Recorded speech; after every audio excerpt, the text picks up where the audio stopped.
नमस्कार। आकाशवाणी से प्रस्तुत है समाचार संध्या।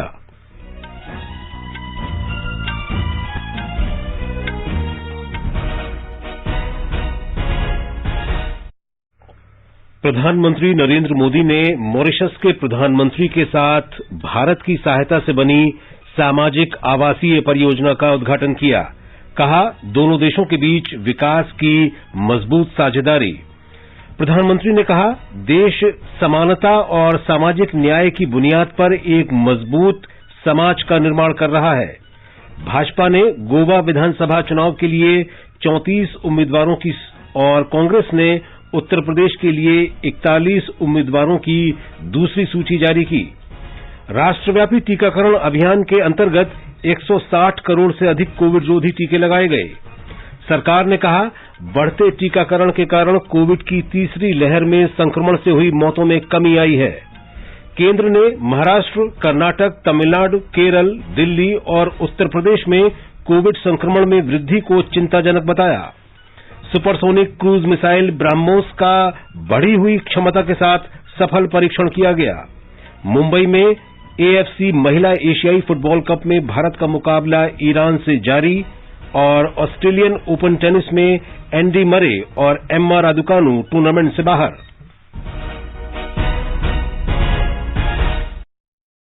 समाचार संध्या में मनोज के साथ मैं विशाल शर्मा। देश के कई हिस्सों में कोरोना संक्रमण तेजी से बढ़ रहा है। हमारी अपील है कि आप सतर्क रहें और 15 से 18 वर्ष के किशोरों सहित अन्य लोगों के टीकाकरण में मदद करें। कोरोना वायरस के नए स्वरूप ओमिक्रॉन से चिंताएं बढ़ी हैं। सुरक्षित रहने के लिए कृपया 3 सरल उपायों का पालन अवश्य करें। मास्क पहनें, 2 गज की सुरक्षित दूरी बनाए रखें, हाथ और चेहरा साफ रखें। कोविड से संबंधित किसी भी जानकारी और मार्गदर्शन के लिए राष्ट्रीय हेल्पलाइन नंबर 011-2397-8046 और 1075 पर संपर्क करें। और अब समाचार विस्तार से।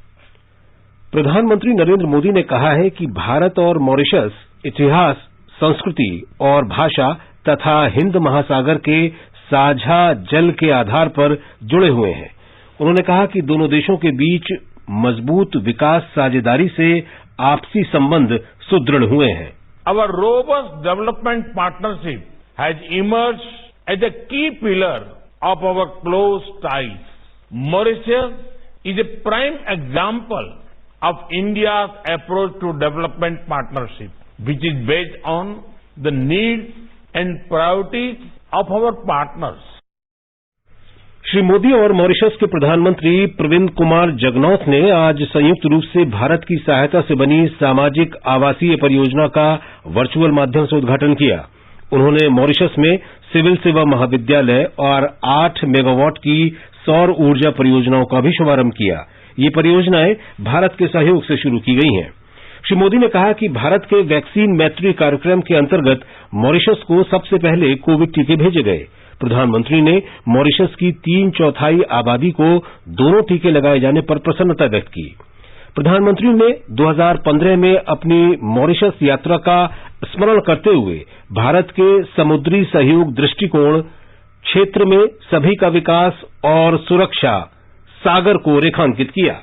During my 2015 visit that I had outlined India's maritime cooperation vision of Sagar, security and growth for all in the region. I am glad that our bilateral cooperation, including in maritime security, had translated this vision into action. Despite the constraints of COVID, we were able to hand over a Dornier aircraft on lease.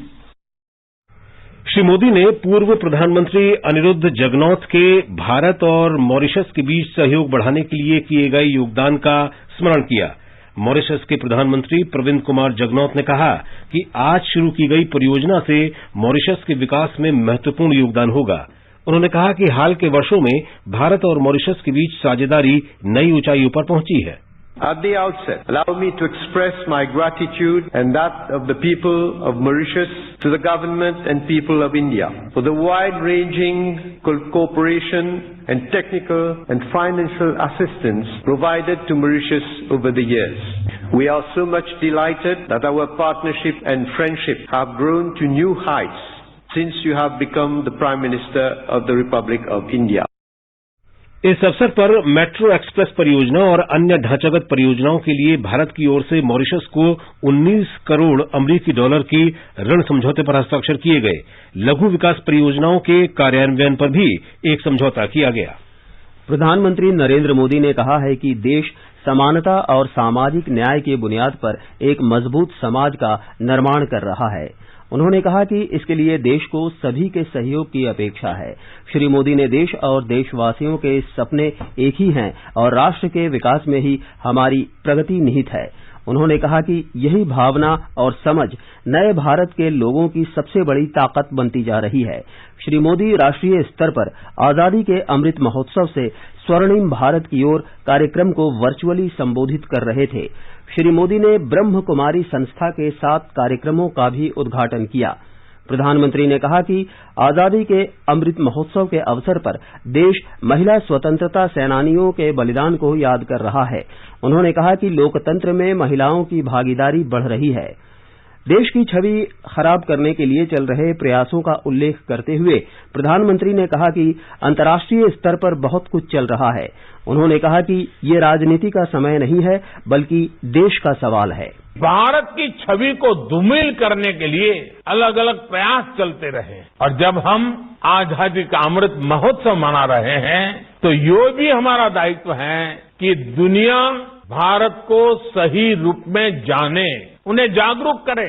ये भी हम सबका कर्तव्य है। आपके प्रयासों से इससे कितना बड़ा फर्क पड़ जाएगा। साथियों, परमार्थ करने की इच्छा तो हर एक की रहती है, लेकिन एक बात हम न भूलें कि परमार्थ और अर्थ जब एक साथ जुड़ते हैं तो सफल जीवन, सफल समाज और सफल राष्ट्र का निर्माण अपने आप हो सकता है। कार्यक्रम के दौरान ग्रैमी पुरस्कार विजेता रिक्की केस द्वारा गाया और आजादी के अमृत महोत्सव को समर्पित गीत भी जारी किया गया। गगन के छोर भारत में भरी उड़ान है, अब आत्मनिर्भर भारत से दूर ना आसमान है, प्रगति और विकास का आनंदोत्सव है। उत्तर प्रदेश, गोवा, पंजाब, उत्तराखंड तथा मणिपुर में विधानसभा चुनाव के लिए राजनीतिक गतिविधियों में तेजी आ रही है। उत्तर प्रदेश के दूसरे चरण और गोवा तथा उत्तराखंड में एक ही चरण में मतदान के लिए नामांकन दाखिल करने की प्रक्रिया कल से शुरू हो जाएगी। इस चरण के लिए 14 फरवरी को मतदान होगा। इस बीच उत्तर प्रदेश के पहले चरण के लिए कल शाम तक कुल 184 नामांकन पत्र जमा किए गए। शुक्रवार तक नामांकन दाखिल किए जा सकते हैं और सोमवार को उनकी जांच होगी। नाम वापस लेने की आखिरी तारीख 27 जनवरी है। उत्तर प्रदेश में कांग्रेस ने 41 उम्मीदवारों की दूसरी सूची जारी कर दी है। इसमें 16 महिलाओं को टिकट दिया गया है। इस बीच समाजवादी पार्टी के पूर्व विधायक प्रमोद गुप्ता और कांग्रेस की पूर्व नेता प्रियंका मौर्य आज भारतीय जनता पार्टी में शामिल हो गए। रायबरेली सदर विधानसभा क्षेत्र से कांग्रेस विधायक अदिति सिंह ने पार्टी की सदस्यता से इस्तीफा दे दिया है। 2 महीने पहले वे भाजपा में शामिल हुई थीं। आजाद समाज पार्टी कांशीराम के प्रमुख चंद्रशेखर आजाद गोरखपुर सदर सीट से राज्य के मुख्यमंत्री और भाजपा उम्मीदवार योगी आदित्यनाथ के खिलाफ चुनाव लड़ेंगे। गोवा के मुख्यमंत्री प्रमोद सावंत आगामी विधानसभा चुनावों में सांकेलिम सीट से और उप मुख्यमंत्री मनोहर अजगांवकर मडगांव विधानसभा क्षेत्र से चुनाव लड़ेंगे। भाजपा ने 34 उम्मीदवारों की सूची जारी की। सूची में अन्य पिछड़ा वर्ग के 11 उम्मीदवार शामिल हैं। पार्टी ने सामान्य सीटों पर 3 अनुसूचित जाति और 1 अनुसूचित जनजाति उम्मीदवार को मैदान में उतारा है। उत्तराखंड के मुख्यमंत्री पुष्कर सिंह धामी अपनी वर्तमान विधानसभा सीट खटीमा से चुनाव लड़ेंगे। भाजपा के प्रदेश अध्यक्ष मदन कौशिक हरिद्वार सीट से उम्मीदवार होंगे। भारतीय जनता पार्टी ने उत्तराखंड के लिए आज 59 उम्मीदवारों की सूची जारी की। रणदीप सुरजेवाला और अभिषेक मनु सिंघवी सहित कांग्रेस के एक प्रतिनिधि मंडल ने मुख्य निर्वाचन अधिकारी से मुलाकात की और पंजाब में प्रवर्तन निदेशालय द्वारा डाले गए छापों के विरुद्ध वर्चुअली प्रदर्शन किया।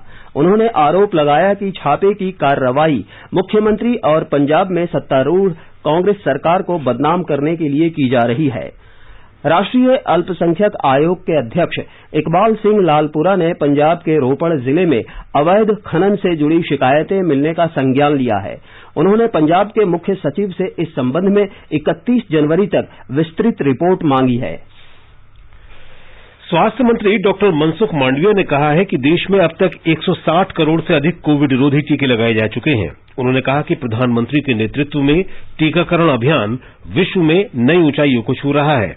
उन्होंने लोगों से टीका लेने के बाद भी कोविड दिशा निर्देशों का पालन करने का अनुरोध किया है। केंद्रीय स्वास्थ्य सचिव राजेश भूषण ने कहा है कि महाराष्ट्र, कर्नाटक, तमिलनाडु, केरल, दिल्ली और उत्तर प्रदेश कोविड संक्रमण में वृद्धि के लिए चिंता का विषय है। उन्होंने कहा कि केंद्र इन राज्यों के लगातार संपर्क में है और स्थिति की समीक्षा कर रहा है। श्री भूषण ने कहा कि इन राज्यों में केंद्रीय दल भेजकर आवश्यक मार्गदर्शन प्रदान किया गया है। जो केंद्र की टीमें गई हैं, उन्होंने राज्यों के स्वास्थ्य प्रशासन को आवश्यक दिशा निर्देश और परामर्श भी दिए हैं। अगर देश के स्तर पर देखें तो इस समय 11 राज्य ऐसे हैं जहां 50,000 से ज्यादा एक्टिव केसेस हैं, 13 राज्य ऐसे हैं जहां 10,000 से अधिक एक्टिव केसेस हैं लेकिन 50,000 से कम हैं। श्री राजेश भूषण ने कहा कि भारत में इस समय लगभग 19 लाख कोविड रोगियों का उपचार चल रहा है। उन्होंने कहा कि पिछले एक सप्ताह में औसतन 2,71,000 दैनिक रोगी सामने आए हैं। स्वास्थ्य सचिव ने कहा कि लगभग 99% कोविड रोगियों में बुखार, खांसी और गले में जलन के सामान्य लक्षण होते हैं और ये आमतौर पर 5वें दिन के बाद ठीक हो जाते हैं। श्री भूषण ने कहा कि पिछले 4 दिन में प्रतिदिन किए जा रहे परीक्षणों की संख्या में लगातार वृद्धि हुई है। स्वास्थ्य सचिव ने कहा कि देश में अब तक 94% पात्र लोगों को टीके की पहली खुराक दी जा चुकी है। देश की जो एडल्ट पॉपुलेशन है उसके 94% को कम से कम 1 डोज लग गई है, 72% को दोनों डोज लग गई हैं, 52% जो हमारे यंग एडल्ट्स हैं 15 साल से 18 साल के बच्चे, उनको भी 1 डोज लग गई है। This number is 3.84 crore. Bharatiya Ayurvigyan अनुसंधान परिषद के महानिदेशक डॉक्टर बलराम भार्गव ने कहा कि टीकाकरण के कारण कोविड संक्रमण में से हुई मौतों में काफी कमी आई है। Vaccines have remained beneficial in India, and Vaccine Tracker, which is an online tracker which gives a week-to-week, shows the benefit of its ability to reduce deaths considerably among vaccinated compared to unvaccinated. So deaths is considerably reduced, and you can see it week by week over the last few months. The current surge in India is not witnessing an increase in severe illness and deaths following high vaccination uptake. स्वास्थ्य मंत्रालय ने बताया है कि कल 3,17,532 नए मरीज सामने आए। स्वस्थ होने की राष्ट्रीय दर 93.69% हो गई है। 9,287 लोगों में कोरोना के नए वेरिएंट ओमिक्रॉन की पुष्टि हुई है। विज्ञान और प्रौद्योगिकी राज्य मंत्री डॉक्टर जितेंद्र सिंह ने आज पूर्वोत्तर के लिए मोबाइल कोविड जांच सुविधा का मिजोरम से शुभारंभ किया। ये अपनी तरह की पहली मोबाइल जांच प्रयोगशाला है जो RT-PCR और ELISA दोनों जांच करने में सक्षम है। डॉक्टर सिंह ने कहा कि केंद्रीय जैव प्रौद्योगिकी विभाग के सहयोग से विकसित प्रयोगशाला का उद्देश्य पूर्वोत्तर क्षेत्र के ग्रामीण और दूर दराज के हिस्सों में कोविड जांच सुविधा प्रदान करना है। दिल्ली सरकार ने प्राइवेट लेबोरेटरी RT-PCR जांच के लिए 300 रुपए और घर पर कोविड जांच करवाने के लिए 500 रुपए का शुल्क निर्धारित किया है। वहीं रैपिड एंटीजन टेस्ट के लिए 100 रुपए शुल्क निर्धारित किया है। बिहार सरकार ने राज्य में 6 फरवरी तक रात का कर्फ्यू बढ़ाने का निर्णय लिया है।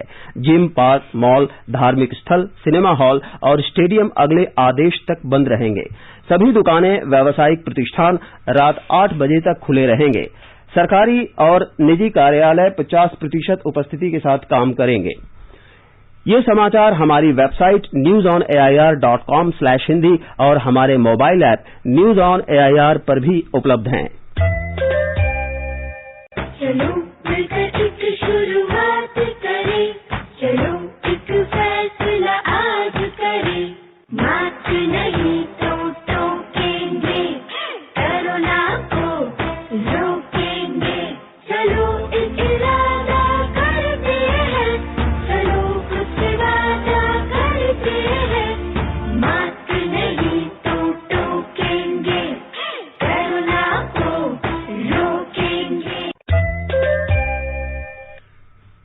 समाचार संध्या में आपका फिर स्वागत है।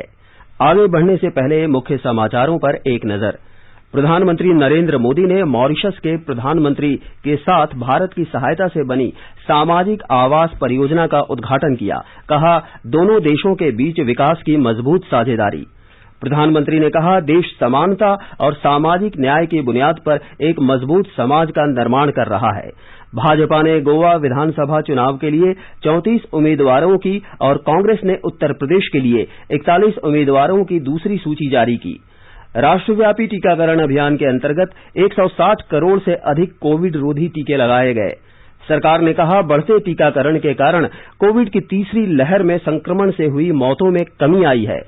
केंद्र ने महाराष्ट्र, कर्नाटक, तमिलनाडु, केरल, दिल्ली और उत्तर प्रदेश में कोविड संक्रमण में वृद्धि को चिंताजनक बताया। सुपरसोनिक क्रूज मिसाइल ब्रह्मोस का बढ़ी हुई क्षमता के साथ सफल परीक्षण किया गया। मुंबई में AFC महिला एशियाई फुटबॉल कप में भारत का मुकाबला ईरान से जारी। और ऑस्ट्रेलियन ओपन टेनिस में एंडी मरे और एम्मा राडुकानु टूर्नामेंट से बाहर।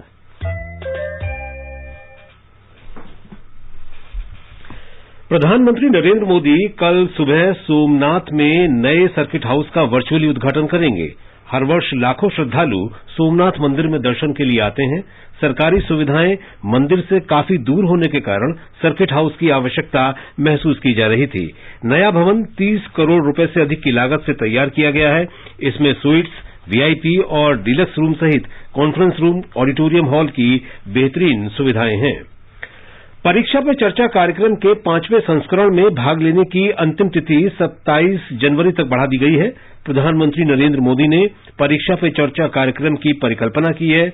इस कार्यक्रम में देश विदेश के छात्र, माता पिता और शिक्षक उनके साथ बातचीत करते हैं।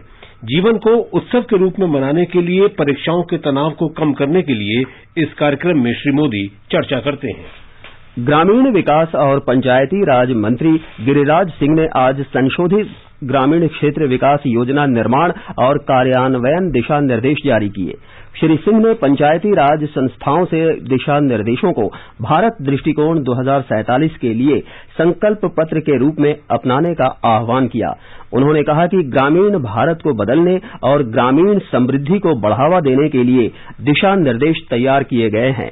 संशोधित दिशा निर्देश ग्रामीण परिवर्तन के आधार के रूप में काम करेंगे और ग्रामीण क्षेत्रों में प्रभावी भूमि उपयोग योजना को सक्षम करेंगे। ब्रह्मोस सुपरसोनिक क्रूज मिसाइल का आज सवेरे ओडिशा तट पर चांदीपुर के एकीकृत परीक्षण रेंज से सफलतापूर्वक परीक्षण किया गया। ये प्रक्षेपण ब्रह्मोस एरोस्पेस ने रक्षा अनुसंधान और विकास संगठन DRDO की टीम के साथ किया। मिसाइल ने सभी मिशन उद्देश्यों को पूरा किया। ब्रह्मोस कार्यक्रम के आगे बढ़ने में ये परीक्षण काफी महत्वपूर्ण है। मिसाइल उन्नत स्वदेशी तकनीकों से लैस थी। संशोधित नियंत्रण प्रणाली वाली मिसाइल को बेहतर क्षमता हासिल करने के लिए संशोधित किया गया है। रक्षा मंत्री राजनाथ सिंह ने सफल परीक्षण के लिए ब्रह्मोस और DRDO टीमों को बधाई दी है।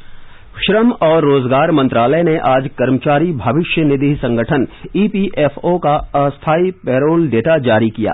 मंत्रालय ने कहा कि EPFO से पिछले वर्ष नवंबर में 13,95,000 सदस्य जुड़े। ये पिछले साल अक्टूबर की तुलना में लगभग 26% की वृद्धि दर के साथ लगभग 2,85,000 की वृद्धि है। कर्नाटक के इलेक्ट्रॉनिक्स और उच्च शिक्षा मंत्री डॉक्टर CN अश्वत्थ नारायण ने आज बेंगलुरु में AVGC उत्कृष्टता केंद्र का शुभारंभ किया। श्री नारायण ने बताया कि कर्नाटक अपनी इनोवेट कर्नाटक पहल के अंतर्गत अग्रणी उच्च प्रौद्योगिकी डिजिटल मीडिया केंद्र के साथ उत्कृष्टता केंद्र स्थापित करने वाला देश का पहला राज्य बन गया है। ब्यौरा हमारे संवाददाता से। एनिमेशन सिनेमा के कलात्मक कलाकारी में बेंगलुरु स्थित विजुअल इफेक्ट स्टूडियोज का योगदान महत्वपूर्ण है। भारत में तैयार होने वाले एनिमेशन सिनेमा का 20% काम कर्नाटक में हो रहा है। राज्य में 300 से ज्यादा एनिमेशन, VFX और गेमिंग स्टूडियोज काम कर रहे हैं, जहां 15,000 से ऊपर प्रोफेशनल एनिमेशन सिनेमा के इफेक्ट्स बनाते हैं। लाइफ ऑफ पाई सिनेमा, जिसने 50वीं अकेडमी अवार्ड्स में तहलका मचाया था, उसका विजुअल इफेक्ट्स बेंगलुरु के एक स्टूडियो में ही किया गया था। उसी तरह बेंगलुरु बेंगलुरु के कई स्टूडियोज में Jungle Book, Lions King, Harry Potter, Kung Fu Panda, Godzilla, X Men, Chronicles of Narnia और हमारे देश में ही बने बाहुबली का रचनात्मक कार्य किया गया था। सुधींद्र, आकाशवाणी समाचार, बेंगलुरु। आजादी का अमृत महोत्सव के अंतर्गत आइए अब सुनते हैं आकाशवाणी की विशेष प्रस्तुति आजादी का सफर। आजादी का अमृत महोत्सव।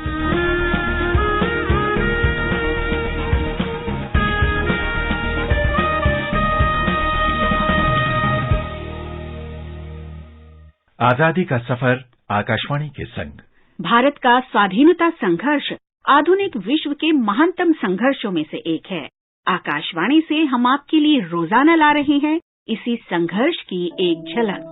कहती है इंसानियत जितने हैं इंसान एक है।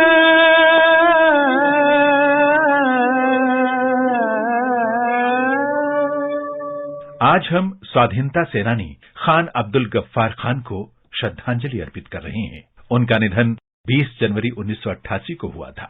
हिंदू मुस्लिम एकता के समर्थक अब्दुल गफ्फार खान महात्मा गांधी के प्रमुख अनुयायी थे। उन्हें सीमांत गांधी के नाम से भी जाना जाता है। अगर इंसान तो फिर हिंदू मुसलमान एक है। ब्रिटिश भारत के नॉर्थ वेस्ट फ्रंटियर प्रोविंस में पख्तूनों के प्रमुख नेता गफ्फार खां रॉलेट एक्ट के विरोध के दौरान 1919 में राष्ट्रीय आंदोलन में शामिल हुए।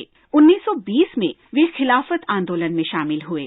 1921 में उन्हें नॉर्थ वेस्ट फ्रंटियर प्रोविंस की जिला खिलाफत कमेटी का अध्यक्ष निर्वाचित किया गया। खान ने 1929 में खुदाई खिदमतगार नामक संगठन की स्थापना की, जिसका भरोसा साम्राज्यवाद विरोधी अहिंसक आंदोलन में था। हम खुदाई खिदमतगार हैं, लेकिन आपको बताना चाहता हूँ कि खुदा को खिदमत की जरूरत नहीं है। खुदा की खिदमत खुदा की मखलूक की खिदमत है। यहाँ बदकिस्मती ये है, दुनिया में और हिंदुस्तान में अगर आप देखें, मखलूक जो है मुसलमान मखलूक मुसलमान को समझता है, हिंदू मखलूक हिंदू को समझता है, ईसाई मखलूक ईसाई को समझता है, यहूदी मखलूक यहूदी को समझता। हम उनको कहते कि नहीं, ऐसा नहीं है। ये सब जो है ये सब खुदा के मखलूक।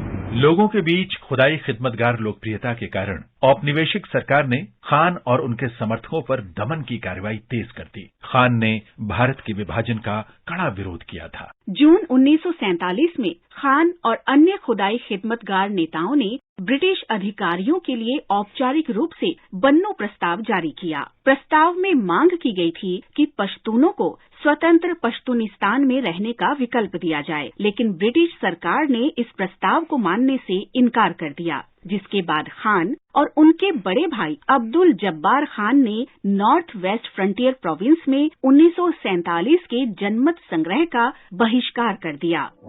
अगर पहचान कुछ तो राम रहमान एक है। 1987 में खान अब्दुल गफ्फार खान को भारत रत्न से सम्मानित किया गया। ये सम्मान प्राप्त करने वाले वे भारत से बाहर के पहले व्यक्ति थे। इस महान राष्ट्रवादी को आकाशवाणी की भावभीनी श्रद्धांजलि।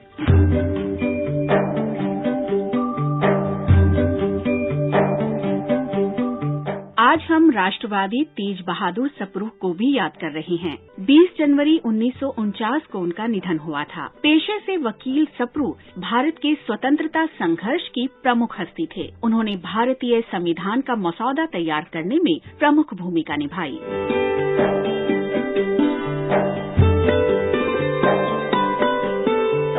तेज बहादुर सप्रू ने 1931 में गांधी इरविन समझौते में सहायता की थी। सितंबर 1932 में गांधी जी ने तथाकथित वंचित वर्गों के लिए अलग निर्वाचक प्रणाली उपलब्ध करवाने वाले कम्युनल अवार्ड के विरोध में उपवास शुरू किया। पूना समझौते के पीछे सप्रू भी थे, जिसके तहत कम्युनल अवार्ड में संशोधन किया गया था।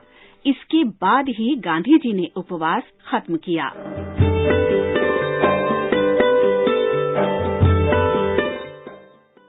गांधी जिन्ना वार्ता असफल हो जाने के बाद सप्रू को न्यायिक दायरे में सांप्रदायिक मुद्दे की जांच करने के लिए नवंबर 1944 में गठित समिति का अध्यक्ष नियुक्त किया गया। उन्होंने सभी सांप्रदायिक समूहों के प्रतिनिधियों से समिति के लिए 29 सदस्यों का चयन किया और राजनीतिक गतिरोध तोड़ने के प्रयास में वायसरॉय लॉर्ड वेबल को प्रस्ताव सौंपे। समिति की रिपोर्ट में प्रस्तावों का विस्तृत ऐतिहासिक विश्लेषण किया गया था और संवैधानिक सिफारिशों के औचित्य पर प्रकाश डाला गया था। विभाजन के महत्वपूर्ण प्रश्न पर सप्रू समिति ने पाकिस्तान के गठन को टालने का आग्रह किया था। सप्रू 1945 में आजाद हिंद फौज के अधिकारियों पर राजद्रोह के मुकदमे के दौरान बचाव समिति के सदस्य भी थे। उन्होंने संविधान का मसौदा तैयार करने के दौरान महत्वपूर्ण भूमिका निभाई। 20 जनवरी 1949 को तेज बहादुर सप्रू का निधन हो गया। इस महान राष्ट्रवादी को आकाशवाणी का नमन। आजादी का सफर आकाशवाणी के संग श्रृंखला की ये कड़ी यहीं संपन्न होती है। कल फिर मिलेंगे एक और नई कड़ी के साथ।